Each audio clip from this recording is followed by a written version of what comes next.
পরিবেশ গড়ে ওঠে চরিত্রের মধ্য দিয়ে।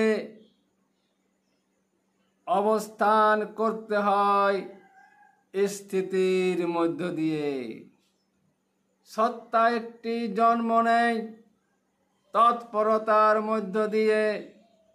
ব্যস্ত একটি কর্মজীবন সার্থকতার মধ্য দিয়ে। মর্মে যেদিন ভিজে ওঠে বাস্তবতার মধ্য দিয়ে। দৃষ্টি যেদিন ভিজে যায় প্রেম আলাপের মধ্য দিয়ে।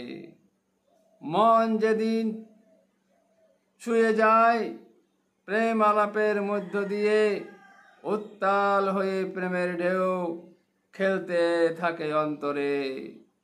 প্রান্তহারা শান্ত সেথা ভুগতে থাকে অন্তরে। পরিবেশ গড়ে ওঠে চরিত্রের মধ্য দিয়ে।